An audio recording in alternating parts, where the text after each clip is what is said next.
Hello YouTube, it is Paper Gunsmith 13 again, here with another leopard gecko tutorial.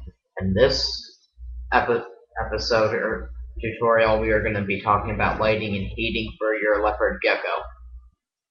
First thing I would like to talk about is this. If you don't have an outlet or any outlet room that you need more, or you need more room for an outlet, you can buy these at the store like Walmart, anywhere that sells these things, even Target. But the difference between this and a one that you would get at a reptile store is that you'll just plug it in at the reptile store's one, but it has a little timer, and that timer will go off for that light. It will like shut that light off, and then another light would go on. It's like an automatic timer for your lighting of a leopard gecko, which I find is you can do that, but I would not. I would do it myself because it's it's my personal opinion, and I say that for a leopard gecko, that it's your pet, your responsibility. But you could do that. Like I said, if you're busy, that's probably what you want to buy. If you have time to do everything for your leopard gecko, to do the lighting at night and day and check the temperature, then by all means go ahead and buy it. $6, $7, easy. Now on to the heating of your leopard gecko. Leopard geckos must have a heating pad. This heating pad came in a beginner's box when I got a leopard gecko. It's not one of those sticky ones that you would put in the bottom of the cage and it would stick there. This one just slides under, slides out. When you need to clean it, you just slide it out, take it out of the extra plugs, and do what you need to do. But leopard geckos always go into a hide area or a hide cave. In this case, you were for just heating up and to just relax. But this would go under a heating, like under your tank, and it would like make that part of the tank warm for your leopard gecko to lay down, because leopard geckos are cold-blooded animals. They're reptiles. They're obviously cold-blooded. Leopard geckos also like to.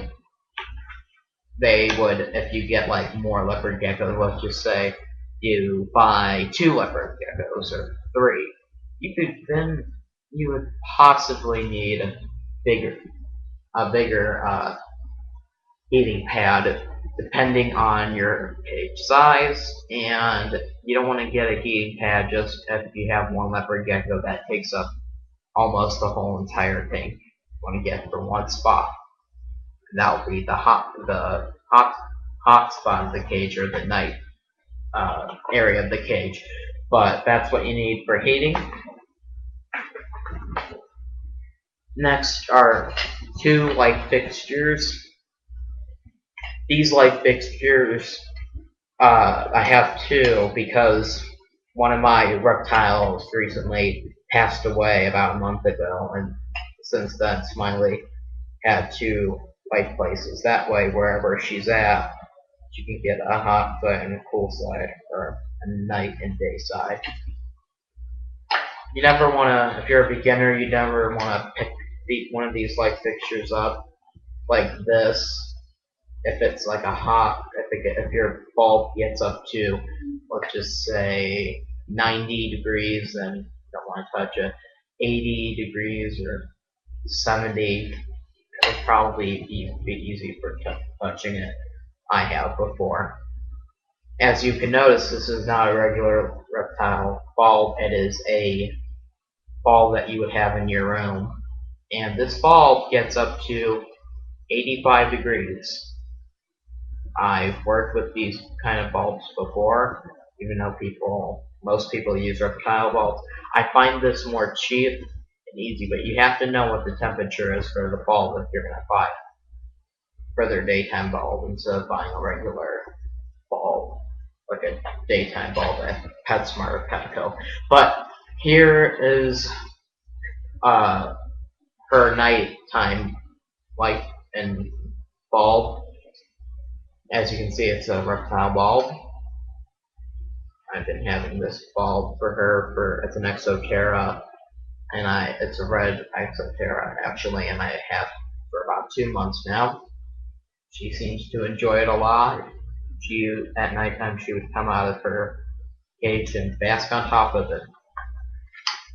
And for our next video, we are going to be discussing about cages, how to set up your cage, all about the cages, and part 2 of lighting and feeding for thermometers. Thank you for watching, and stay tuned for the next one.